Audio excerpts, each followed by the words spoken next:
Hi friends, welcome back to our channel. நாம் இன்னைக்கு பார்க்க போற ரெசிபி சுவையான பஞ்சு போல உள்ள கோதுமை அப்பம். இது மிகவும் பஞ்சு போல இருக்கும். இது ஈவினிங் டீயோட நம்ம சாப்பிட ரொம்ப நல்ல ருசியாக இருக்கும். சின்ன பிள்ளைங்களுக்கும் நிறைய இதை நல்லா பிடிக்கும். அதனால இதை செய்து பாருங்க.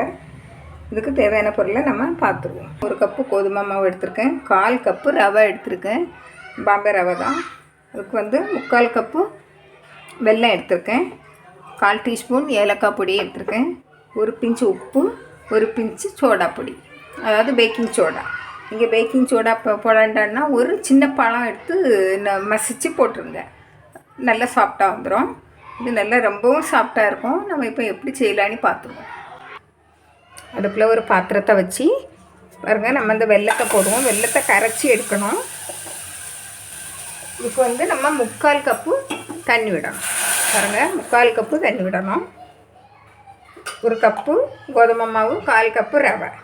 அதுக்கு நம்ம 3/4 கப்பு வெல்லம் எடுத்து 3/4 கப்பு தண்ணி விட்டு நல்லா கரைச்சி எடுக்கணும். கரைஞ்சால் மட்டும் போதும், பாகுலாம் காய்க்கண்டாம். நல்லா கொதிச்சுக்கிட்டு இருக்கு.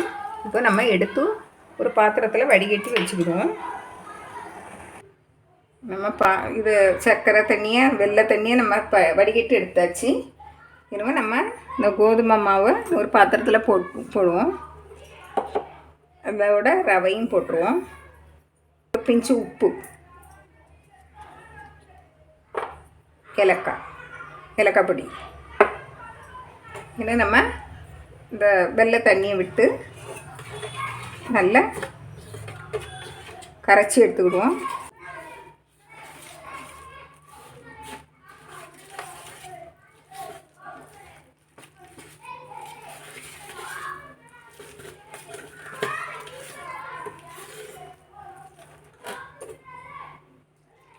எல்லா தண்ணியும் விட்டாச்சு.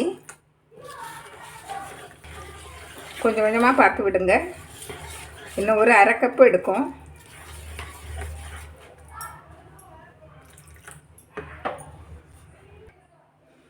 இந்த பக்குவத்தில் கலந்து வைங்க.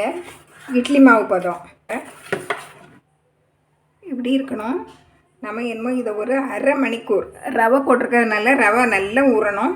நீங்கள் நல்லா மூடி வச்சுருங்க. பாருங்கள், மாவு கலந்து வச்சு 1/2 மணிக்கூர் ஆச்சு. பாருங்கள், இப்போ கொஞ்சம் கெட்டியாக இருக்குது. ரவை ஊறி நல்லா கெட்டியாக வந்திருக்கு.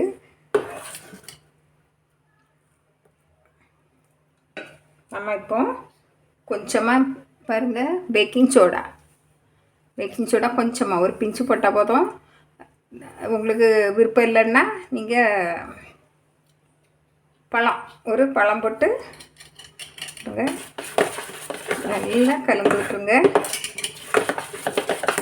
இவ்வளோ தண்ணியாக இருந்து மாவு இப்போ இவ்வளோ கெட்டியாகிட்டு பார்த்தீங்களா? அது ரவை சேர்த்தனால கொஞ்சம் கெட்டியாக தான் நீங்கள் கலக்கணும்.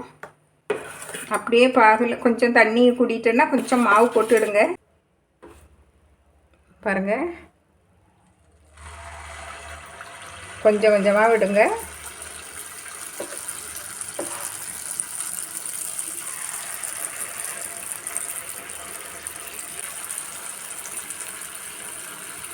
பாருங்கள்,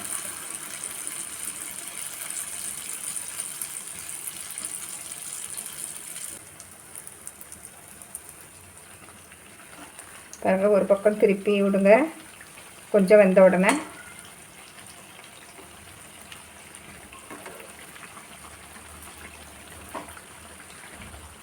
ரொம்பவும் சாஃப்டாக இருக்கும். பாருங்கள், நல்லா வந்துட்டு பாருங்கள், நல்லா உருண்டு பாருங்கள்.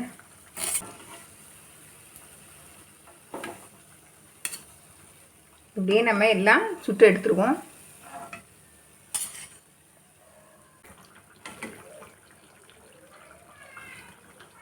நல்லா எண்ணெய் வடிய விட்டு எடுங்க.